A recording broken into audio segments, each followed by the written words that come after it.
You guys have all been super. I mean, I think most big shout outs to Bang Napa Valley because, you know, as a networking group, I watched Mallory bring this project to fruition from a loose knit group of really motivated professionals to a real community resource that those of us that are members are proud to help you monetize and really give great creative content. It's super important. And you guys have been super proactive, and it's tribute to Napa Valley to have a group like this. And so I'm feel privileged and to share some of my experience in the business. I spent the last 30 years or so in the wine business. Prior to that, in hotels, 4 seasons and a small boutique hotel in San Francisco. And in the hotel business in the 80s, human resource development was just coming on. As a matter of fact, there was a time that Wall Street Journal had said that human resource as a field, as a profession, would be one of the hottest fields, that and environmental sciences. And while it didn't really take off like I thought, it always seemed to me to be a very integral part of any successful business was the human component, how we work and interact and how we present ourselves in the workforce, how we find that right career path. You know, one of the big topics that's on a lot of people's minds today with COVID is the art of transitioning yourself from one career to another as the economies have dictated or demanded. And so this whole pivot process is, we can do a series of webinars just on the art of pivoting in your career. From an HR perspective, hiring, it's very important to kind of look at HR as a holistic part of your business. So productivity, engagement, career development, just overall life balance. All of those things are part of the HR equation. And I've been very interested in it over my career with hotels, in particular in the 80s, when I worked, did a short stint for Hyatt in Chicago in 1989, the Park Hyatt, and the F&B director, the corporate F&B director told me that if you hire an assistant manager in a restaurant, and the going rate at that time was $33,000 a year, if you lose that person within a year, you will lose $110,000 on the bottom line. And I thought to myself, wow. And now, A, how did you come up with that calculus? And B, what am I to do as a F&B director? How do I manage that? And he said, well, the first thing you do is give them a 90-day review and tell them where their next promotion is going to be, because we're opening 9 hotels a month. That was like unheard of development at the time. And it's really resource management is the technique. And he said that $110,000 doesn't even end up on the balance sheet. You can't see it because it's lost opportunity costs, it's cost of training, which doesn't really show up on the balance sheet, and it's lost productivity because really the person is not going to give back to you your investment until at least a year in. So how does that relate to what our topic is today, which is resume building?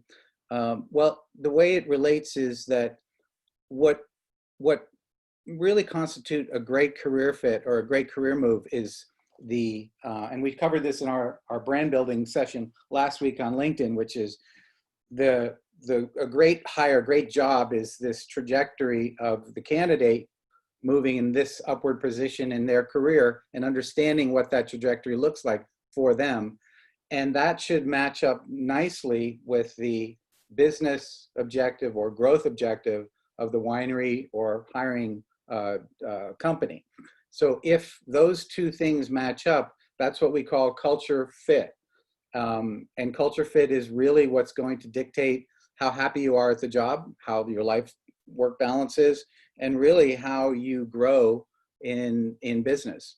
And there's ways that you can communicate this from a hiring perspective.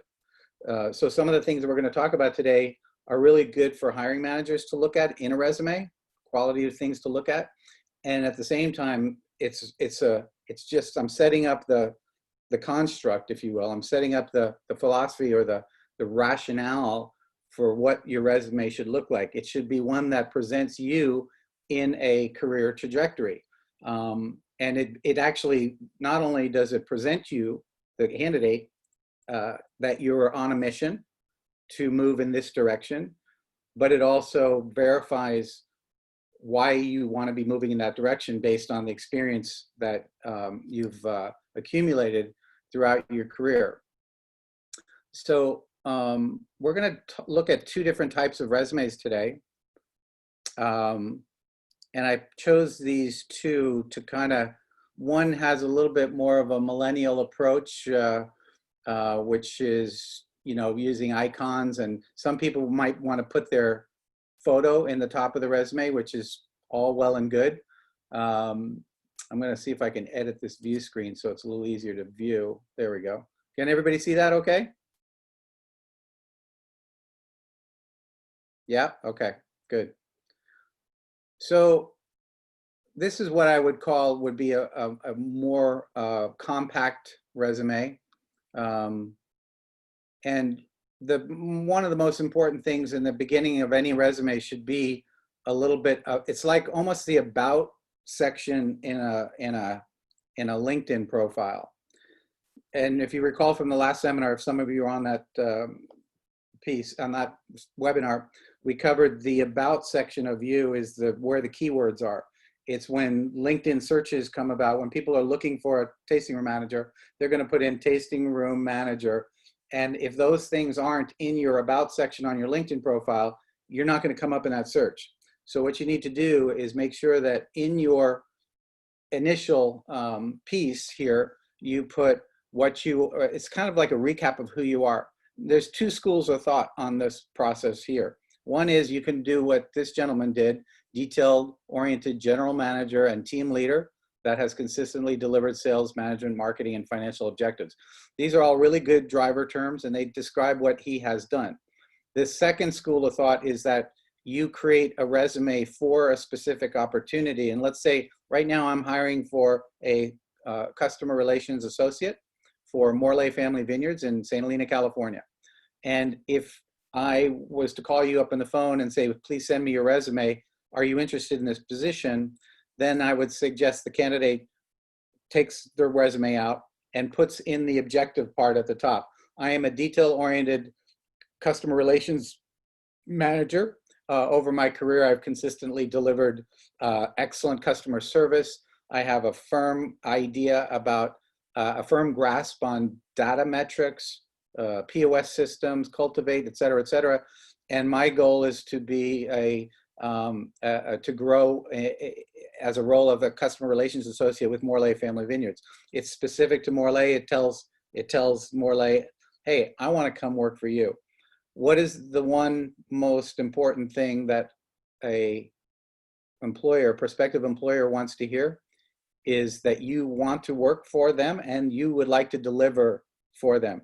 If you just can imagine for a moment that you're the hiring manager, and if you can imagine that if you make a mistake in this process, you're going to cost the company $150,000 that'll come right out of the bottom line if this person doesn't work out in 6 months. If you can imagine what that person's going through, then flip it and think about what you might say to that person to give them the confidence that you want to do the job, that you can do the job, and that there is a really nice trajectory of where you're going in your career path. So again, the takeaways are two schools of thought on that. One is you can be detailed about who you are and describe your position in life, or you can describe the objective that you have currently, which is to become a consumer relations associate for Morley Family Vineyards. Does that all make sense? Anybody have any? Oh, on this webinar, I know that we do some question Q&A, which is all fine at the end. However, if we don't have millions of people on today, so if any of you want to jump in, raise your hand. I think, Jessica, I think we have a screen for that. Yeah, go ahead, Jessica. Sorry, I was on mute. Yeah, they can either just raise their hand, and I'll let you know, or if you want to type it into the chat, and that way I can ask the question. Either way. But Okay. yeah, we only have a few people on here, so feel free to ask questions as we go, or we will do Q&A at the end as well. Yeah, I did have a question, Chris. In that first about section, how long should you make that? Is this about the right length, like 3 to 5 sentences? Try to just keep it short and sweet and impactful, or do you want to have something that is a little bit more detailed? What would be best in terms of length?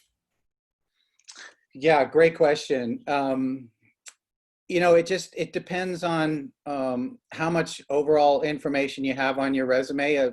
Since you've asked the question, I'll address the length part right away. There's a lot of people out there, including recruiters, who will tell you that keep it short and sweet on your resume. You know, all you need to do is get in the door for the interview, and that's what the resume is for. That's the wrong way to look at it, and I'll tell you why. One is, if a hiring manager doesn't have time to read through in detail your resume, that might not be the best opportunity for you. That says that the hiring manager doesn't really know what they're doing, has got no time to really develop the HR department, and it may not even have a real clear idea of what they want out of the position. So my feeling is, if you feel that what you have to say is relevant and is authentic and meaningful, then I would go as long as you feel comfortable going. Just be careful to not be too wordy and over, you know, there's a book that I've been using since the 70s when I was in college, a long time ago. It's called On the Art of Writing Well by William Zinsner. And it's a wonderful exercise where you write something and then you just strip it down. Just try to take everything possible, any word that does not need to be in there, remove it. So that's kind of the idea. And I referred to this concept on our first webinar about your LinkedIn brand building, is with Mark Twain. He said, you know, I wrote you a long letter because I didn't have time to write you a short letter. The idea being that your brand story is long. Who you are is a long and wonderful story. But what you need to do is to bring it down into a usable format that's cogent, that's Parry's Objection, that gets to the value proposition, that answers the 3 questions we talked about last week. Why do I exist? Why should you care? How do I measure success? If those answers are in that first statement, then absolutely put it in there. That was a little long-winded. I hope that answered your question. Absolutely. Thank you. Oh yeah, no problem. So again, going back to I'm going to show you a traditional resume. We'll come back and forth. I'll split between the two. Hold on one second. So this is what I would call can everybody see that? This is what I would call a more traditional business resume. I think it's still on the old one. What's that? I think it's still on the first one you showed us. Oh, yeah. Sorry, I got to stop share. And yeah, that's right. And now I got to start share again. Sorry. Good call.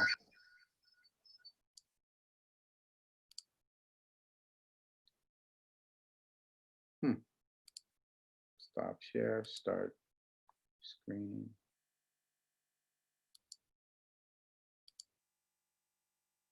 That's odd. This is the first one we looked at, correct? yes, that was the first one.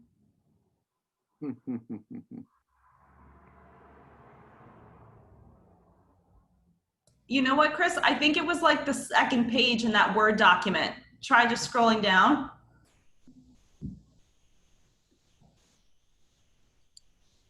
I don't know. Yeah, I'm hitting the share section and it's not switching. There it is. There it is. Scroll down in that Word document, like actually go into that Word document and scroll down. I think I don't know. That might be it, maybe not. This one? Is this one? That's That's a new one, right? Correct. Okay. So here's the similar concept. The little bit difference is on company A, vice president of marketing, um, they give the title and then they give a very nice description of their duties. So it's kind of like the about section. This is about what I did. Sometimes even people will take it one step further and go, company A, Kellogg's cornflakes based in Kalamazoo, Michigan, is a world leader in breakfast cereals and is something very simple about the company, because not always do people know the companies that you work with. So it's nice to brag a little bit about the company that you worked with. Mallory worked for 10 years with Plump Jack, and maybe people don't know that Plump Jack not only has 3 beautiful wineries, but they also have some hotels and a wine shop. So something about that is always a nice thing to put in there, a little bit about what you do, and then turned around a facility's operating losses to substantial profit through eliminating SKUs, partnering with sales to grow profit 40% by volume. These are KPIs and metrics that are really important to get a handle on, because that is what the hiring manager is going to determine for you being successful. I see many, many more resumes than not.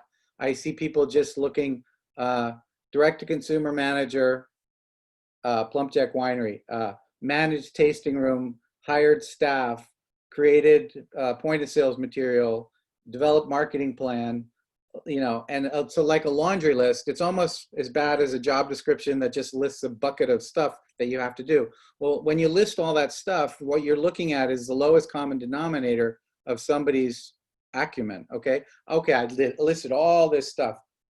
It didn't tell me anything about who you are. Doesn't tell me anything about how you've succeeded. Didn't tell me anything about the biggest goal that you've accomplished in your career. And so what you want to do with these resumes is you want to create bullet points. Now, you might say, how on earth can I explain on a resume my biggest sales accomplishment? That's the beauty of a well-constructed resume. If you put, I turned around a facility's operating loss to a substantial profit through eliminating SKUs and partnering with sales to show volume of 40%. Okay, maybe that was his biggest accomplishment in his career.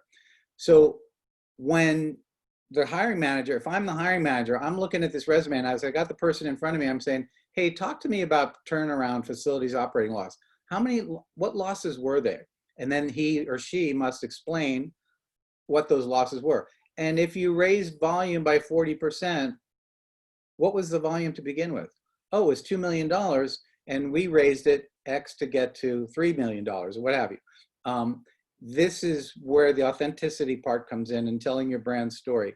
You want to, the reason why the resume can be such a useful tool if it's done well is because you can direct the hiring manager to talk about what it is you want to talk about, right? If it's vacuous and you could plug in anybody because it's a laundry list of stuff that anybody can do, then you're not really getting to the core of who you are, and you're not giving the hiring manager some focus.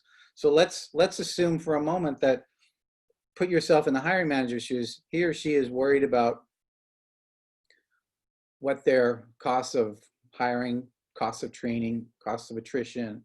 These are all, big ticket items that come up on the P&L that the CEO is looking at these guys for.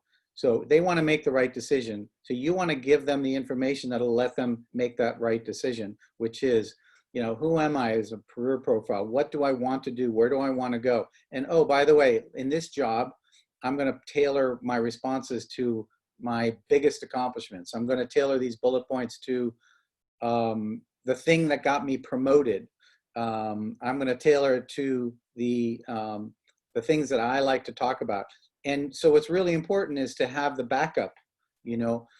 Part of creating a resume is memorializing your accomplishments throughout your career.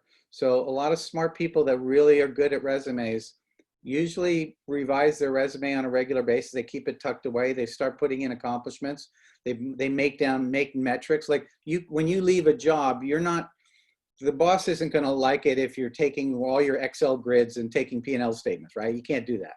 But you can make notes as to, oh, wow, this year we increased our sales 29% gross, and our net profit margin contribution was 15%, and we added 3 new brands to the mix. Great. You know what brands they are. You know what those numbers are. You just jot them down, put them in your file. I would keep a resume file. After this session, you're going to get a job if you're looking for one. This will not be your last job. You're going to have more opportunities to build your brand and who you are as a person. Does that all make sense? Yes. Cool. And notice on this resume here, we're 1, 2, 3 pages in. Really important to be detailed. Again, I go back to the same kind of philosophy, which is if a hiring manager doesn't have time to look at your resume, they probably don't have time to onboard you or think critically about your career. I got this one too. Yeah. So I'm going back to this original. This has a little fresher kind of look to it. But interesting enough, this fella here, his resume goes all the way back to, check this out. See at the bottom? Goes all the way back to 1986, 1978. This fella here is 66 years old. But you'd never get that from the resume. You'd think that this person is really focused, right? So what we did, and I helped him build this resume, what we did was we started his most recent, so in your most, like, I get it that you don't want to have a 5-page resume. Nobody needs to look at a 5-page resume. So what you do is the most important part of this resume is right here, right? The summary, the areas of expertise, who you are, and what you want to do. And then you flesh out the most recent job with the most interesting metrics, just like the prior resume was. And as you go back further into your career, you can start shortening it up. So at Martin Scott, he was there for, good 7 years, but all we really need to focus on was some of these really good metrics, percentages, When this fella came to me, he's a friend of mine. I worked with him in New York back in the day. And I looked at his resume and I said, Jeff, this resume is awful. You just kind of spewed all over the page. Well, you need to organize it and focus it and put in your metrics. He had no metrics. He was just describing the success. And so I got him to really look hard and deep at this. And then he showed it to his son, who's an investment banker in New York City. And his son was trying to help him with his resume and gave up. And then he said, well, what do you think about this? And his son went, that's a good resume, because why? It really gets to the point. It encapsulates everything about the person, and it shows verifiable metrics. Now, you could conceivably, I guess somebody could make up these numbers. But if I ask questions, if I'm the hiring manager and I ask a question about a percentage growth and they don't know what the number was to start and the number was to finish, then I'm going to start to feel like, Another good question you ask them, if somebody says, well, I grew my business 47%, said, oh, did you do it by yourself? Backpedal. No, actually, we were part of a team. Did you create the budget? No, my boss created the budget. Did you have any troubles when you were doing it? Oh, yeah, actually, it was really difficult, but we exceeded it. So what you do is you start to ask probing questions. Now, if I'm the hiring manager and I'm asking you probing questions, and we'll get to this in the interview process on the next week's seminar, you best have the backup. So you see where we're going with this? This is not just a tool to get into the interview. A lot of people, especially salespeople, salespeople are confident. They're going in with it all going on. They got their Wall Streeters on and their beautiful suit and tie, and they're gonna knock it out of the park, right?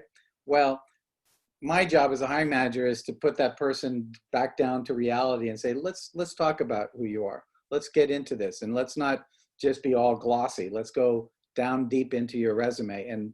And I remember vividly the CEO of Co-Brand Corporation in New York City interviewing me for this new company, and I really hadn't been through the interview process in a while. I had written all this stuff, all these metrics on my resume, and it was all intuitive. Nobody coached me. And the guy just sat there for an hour going through every point on the resume. He goes, now, what about this? And he just like dove into it. I was like, oh gosh, this is painful. You know, I mean, I thought the resume or interview for me in the past was always like, here I am, I'm here to save the day. That's not what he was looking at. He wanted to really get into that resume. And thank goodness I was a national sales manager at the time, and I had a lot of metrics that I built over the years. So I knew my numbers pretty well. But you have to, on these resumes, you want to, if you know your numbers and you know what your KPIs are, your key performance indicators, put them on there in a bullet, and then it expands nicely in the interview process. And we'll get to that for next week. But that's the whole idea, the concept of a detailed, relevant, purposeful, intelligent resume is you are now leveraging your knowledge in the interview by virtue of your detail of your resume. You are focusing the discussion. You are in control. And the way you get control is by constructing a resume that reads like a script, okay? You always hear movie stars when they talk about the movies they take, well, you know, I read the script and I really liked the script. Well, that's what this is. This is the script. And when you write a good script, your hiring manager is going to look at this and is going to say, oh, okay, let's focus on this. And just as a reminder, this is something that comes with age. There's a lot of common transitionary theory about getting into what they call the golden age. When you get 45, 50 years old, what the brain starts to do is it starts to weed out, you start to forget selective memory. You start to forget all the crappy stuff that you learned. You start to forget about some of your failures, and you start to focus on what you really like about the career place, who you want to work with, what you really want to do. You know, where's my career going? You start to really dive into that. And I always tell people, if you haven't done a transition at 30 or at 40, it's going to be much harder to do it at 50. So the idea here is let's keep our eye on the transition. Let's keep our eye on the career trajectory. Sometimes that may mean, if you want to be, okay, so this is a great example for some of you in the room on DTC. How do you become a GM of a winery if you're in the DTC space? Anybody have any ideas on what would be some of the skills you'd need as a GM that you may not be getting in the DTC space? I can think of one skill that a lot of DTC managers, tasting room managers don't think about is the 3-tier, okay? If 80% of the wine sold in the United States is sold at 3-tier, and you want to be a GM of a winery, wouldn't it make sense that you might want to learn some skills in the 3-tier? And I give a great example is Mallory's boss, Shane Boland. He came out of DTC. And I remember distinctly him being very petrified about having to sign up distributors around on the East Coast. And he asked me for some advice, and we talked about one. But he jumped into it. He kind of took the bull by the horns and learned it. It's not rocket science. And as a GM, you don't necessarily have to know everything about the 3-tier. You don't have to go get a job at Southern Wine Spirits and drag a bag for 3 years and pay your penance. You know, that would be truly paying penance to drag a bag in this business that we have these days. But if you're 30 years old and you have an idea of being a GM, then a transition might be, hey, do you have any room for selling wines directly in the state of California where I can call on accounts locally? Could I manage your marketing but also make a few account calls? Those are really good career developing moves that shows your owner that you're engaged, that you're aggressive, that you want to increase your sales potential by increasing your market share. And then, of course, becoming the person or the GM or whatever the position is, whether it's a marketing VP or a human resources or a winemaker, you have to have a step-by-step approach. And when you do that in your career goals, then you can easily start to record them. One of the things I look for in a resume is I look for a development, a logical development. So in 1988, they were working for a supplier in the wine business, Seagram Chateau and Estates.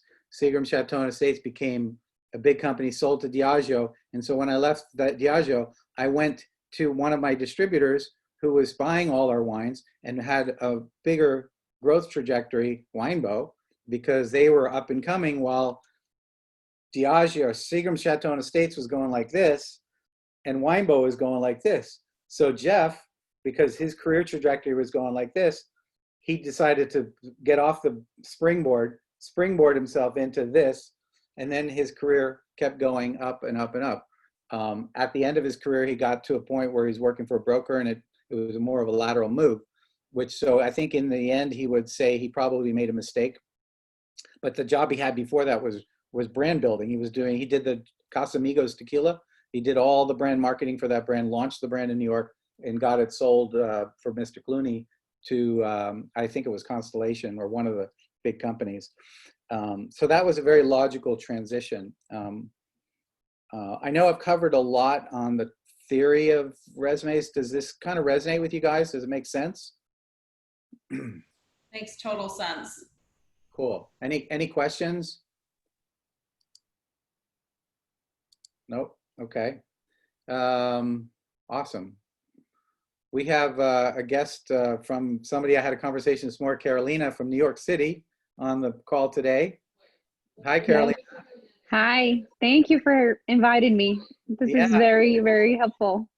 Good. Carolina is in logistics and for Pasternak Imports in New York, and somehow you got transitioned into commodities with this parent company, and now you want to find yourself back in the wine business. Yes, that is correct. So you know, Carolina has a unique challenge because, like many of you in this room, Mallory can attest to this. If you've been recruited or if you found getting jobs pretty easy because you did a good job and people recruited you, you may not, you know, really have a good idea of okay, well, what is my next step? And we mentioned this in the last seminar, and we'll talk about it all throughout the course of our career development, which is have 100 conversations with people you know, love, and trust, and have conversations about the business. Like some people are really good on LinkedIn about blogging, which is posing a problem, 250 words or less, and create a couple solutions and talk about it. That's called original content. And it's really good if you want to be an influencer in our industry.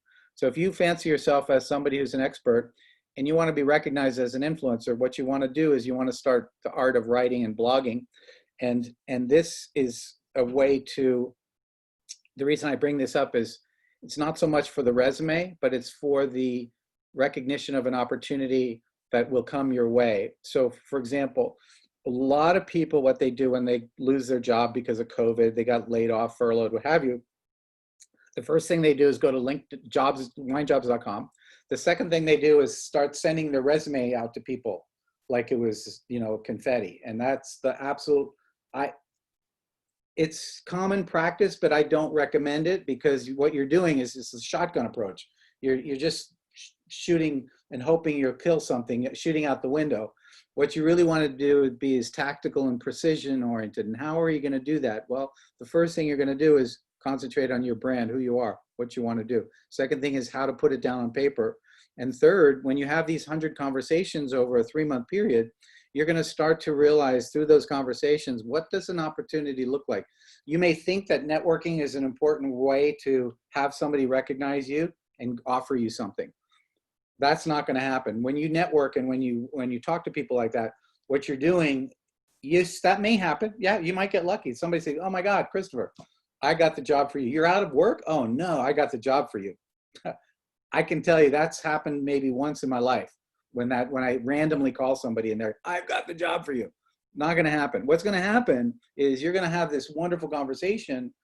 And then what you're going to do is start to, in your mind, construct what you can do, what you can't do, what you will do, what you won't do. And those constructs become the basis or the cornerstones or the structure of what the opportunity looks like. So after you've had these conversations and you're really lined into how I want to work, who I want to work with. You get to that age where you want to leave the noise behind. Then the exercise is not about them presenting you with an offer. The exercise is now, it's really solid in my brain of what the opportunity. So now, as David Newland, my mentor in recruiting, says, the opportunity, the universe is telling you something and you have to listen. If the universe puts an opportunity in front of you, you're going to miss it if you haven't done this exercise. So that exercise is part of the construct of what you're going to put in the opening piece on your resume. That's going to be the objective. That's going to be your raison d'etre, if you will. Let me go back to the share screen.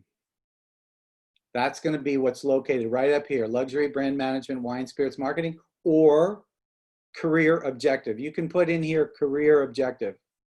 And the reason why I don't say run around with your resume when you're looking for work is because you want to have these discussions. When somebody says to you, hey, I have an opportunity for send me your resume, that's when all this stuff will start to come into motion and start to work in your favor, and you will have leverage in the negotiation and the discussion. Leverage is a concept that's really, really important. It's important in sales because you want to be considered a trusted advisor. You're solving problems. You're selling something. The problem I'm faced with is, how do I get your money into my pocket? How am I going to get you to say, yeah, I'll take 2 cases? Well, that's a problem. Why is it a problem? It's a problem because people don't wake up in the morning thinking about you. It's an outbound business. You're sitting at your desk at the DTC, you're thinking about your spring offer, and you're thinking about, well, the phone's not ringing. Maybe I should call one of my best customers and talk to them. Well, you better have a relevant reason to call them, and you better have a solution to the problem. He picks up the phone and goes, oh, Mallory. And he knows exactly why Mallory's calling. He knows, or she knows, that Mallory's fishing for some business. Now he or she is saying, okay, all right, gotcha, Mallory. Yeah, what are we talking here? And then it's up to Mallory to say, okay, I was thinking about your profile. You love the Chardonnay. We're just down to our last 2 cases of the Plump Jack Reserve. It got 95 points from Parker. I think it'd be well worth it for you to grab our last 2 cases. That's a relevant, realistic sales approach. She creates leverage. You create the situation where, this is bringing me back. I like that, Mal.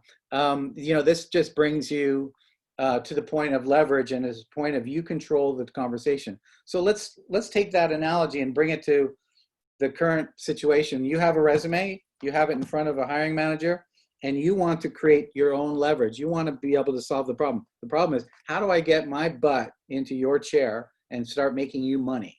And that's the discussion. And so you need a value proposition. You need a hook. You need, how do I measure success? These are all the things we talked about in personal branding. All of those concepts can be rolled into your resume. On my LinkedIn profile, I've listed the takeaways from the seminar, these bullet points that we're talking about right now. I think I could, literally, I think for the elevator pitch and brand story, we could write a book about it. It's ridiculously important if you're going to sell a product that the product has a brand story. And if you're going to sell yourself, which is what you're doing on that resume, then you have to have a brand proposition. You have to parry objection. Parry, I didn't even know what this word meant until Mark Pope at the Bounty Hunter taught me about it. I said, he said, Parry Objection. I said, what is Parry Objection? He says, that means, because you've done your homework, what the buyer might object to. At Chatterbox, it was like, oh my God, you're going to steal my list and give it to Bounty Hunter. That was what everybody said. And I knew that was an objection. So before they even said it, I would parry it. And how do you parry it? I would say, hey, by the way, I'm going to present to you a project where we're going to take your database, we're going to download it into our system, but we're going to cleanse it, dedupe it, we're going to give you some value back from it, and we're going to SQL code it. So the only person that can look at it is our CEO, and you have a contractual obligation. Our contract will be obliged to not show this database to anyone. So what I've done is I've parried that objection. Same thing with your resume. What you want to do is focus them onto your highlights. You want to parry whatever objection might be. Okay, let's say you've been just unfortunate, and it's common for a lot of salespeople. They go 2 years here, 2 years there, 2 years there. And many hiring managers look at that and disqualify you and have preconceived notions of why you may have jumped from job to job to job. So the parry would be at the bottom of each entry: left because the company relocated to Nashville, left because the shutdown to COVID. So a little just disclaimer is what the parry, that's the parry. That keeps them focused on, let's focus on my strengths, and let's not worry about why I left the job. Stephen Brower, the CEO of Evaton, which is, I do a lot of recruiting for, I would, in my executive summaries, I'd mention why a person may have left the job. And he said, oh, that doesn't concern me very much. I'm like, well, why not? He says, well, if they've got to my desk, they've obviously accomplished something. I'm much more interested in their accomplishments. Now, that's a unique perspective. I don't think he exemplifies what all people are looking at, hiring managers, but that's kind of a good, he's a good hiring manager, and we've been very successful because he knows what he's looking for. He knows the correct trajectory of the company, Evaton, and he knows what the core objectives are. If anybody's interested, I'd be happy to share with you one of my current job search profiles. And if you want to leave your emails, or Whitney or Jessica, you can give me a mailing list. I'll be happy to send you a document. And the reason I'd send you the profile is because if that profile is something that's interesting and relevant and worthy, then you as a candidate have to start thinking about, how do I match myself and my skills with that profile? So if you'll notice in the profile, there's a about section with the history of the winery. There's it's what we call the value proposition, the employee value proposition, which is, why would an A player want to work for Evaton? So there's these listing of things that you would learn, that things would grow your career, or things that would make you a better professional are listed second. Third is 12 to 18 month core objectives. Now, when a person looks at that, they say, oh, I could do that, yeah. And then at the very bottom, it's not a laundry list of crap that people have to do. It's like, here are 7 things that you must have. Like, you must be skilled in Microsoft Office systems. You must have a get up and go personality and be motivated to work without being directed. You have to be, self-starting. And there's like 6 or 7 of those must have, and that's it. And then it's up to me, to the hiring manager or the recruiter, to find out, based on their resume, if they are qualified for the job. Let's remember, as we said in the first seminar, your success in your next job is based on 40% of what you've done in the past and 60% that fit. And that fit, as we say, is the career, is the career path of the candidate versus the growth trajectory of the winery. Now, none of that means a hill of beans unless there's motivation on both parts to close the deal and say, let's do this. So you have to be hungry for the job, and they have to be hungry to have you. So in your resume, you'll want to have a bullet point somewhere in there. Maybe it's in, I had a question earlier about the objective and the profile and the about section. How long do you want it to be? Maybe the last line of that is your hook. It says, I would really, I'm in 5 years from now, I would love to see myself as we had this in a very successful candidate for a senior accountant. She said she wanted to be a controller, and then she wanted to be a CPA. And interestingly enough, all of those things she could do within the company I was hiring for. So that was a really good hook for them. They really liked it, and it was right in her about section. And then, well, okay, tell me about that. I've got a question here. It seems many large companies are using automated resume screening. I've tried to match their language, but still don't seem to get the interview. I'm trying to transition out of wine into several other fields. Any tips on beating the ATS system? Wow, what a great question. I wish I had an answer for that. Trying to get through to the hiring manager, doing some research on the company is always a good idea.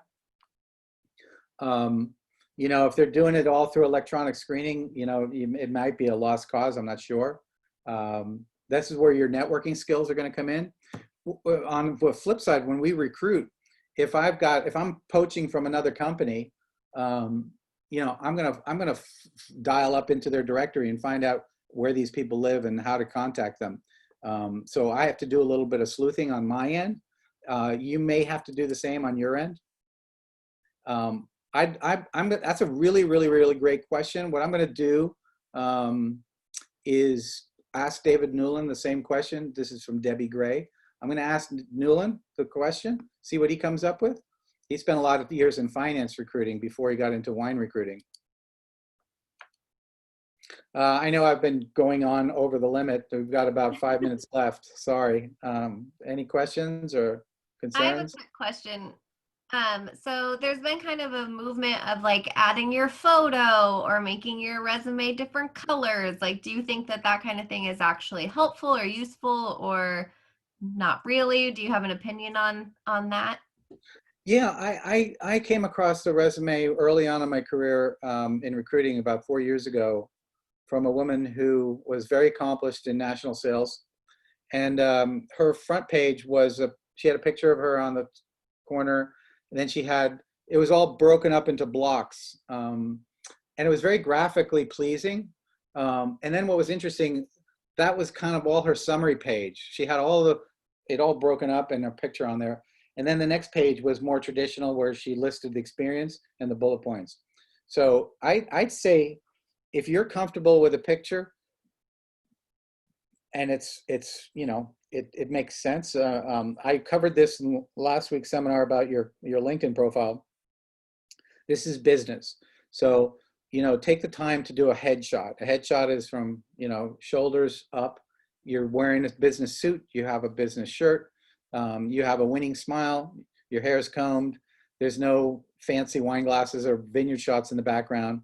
It's what we call a headshot. And if you look at the CEOs of all major corporations and you go to their profile, that's what they're wearing. So you want to dress for success, put a tie on, put a good suit on, take a professional headshot. Now, on the LinkedIn profile, on the back, there's a big backsplash. You can put all kinds of stuff, which might be interesting. Like on my Zoom, there's a picture of Napa Valley. That's all well and good. But when I get on a Zoom call, I have to be buttoned up, you know, button-down shirt, not look like I just rolled out of bed. And people don't need to see, you know, all my pretty books on my bookshelf. You know, it's not necessary. This is all about business. So I hope that answers your question. Yeah, it did. Any other questions before we end for today? Thank you so much. That was great. I know I haven't looked at my resume in a long time, so now I'm gonna go do that and see what I can do to improve it. Not that I'm looking for a job, Whitney. Don't worry. Yeah, just little bits of metrics. KPIs and metrics are really important. Those are probably the biggest takeaways. You know, it's about you. This is your chance to shine. Direct the conversation, put the metrics, put in a hook of where you want to go, and then be prepared to knock it out of the park when you get to the interview. And that's what we're going to talk about next week, is some common do's and don'ts about interviewing. Yes, which will also be great. So I will send out a recap email this afternoon with the recording, our contact information, and then the links to sign up for next week and for the virtual job fair in 2 weeks, which is October, which is crazy. But thank you all for joining us today. We really appreciate it. And we will see you guys next week. Awesome. Thank you.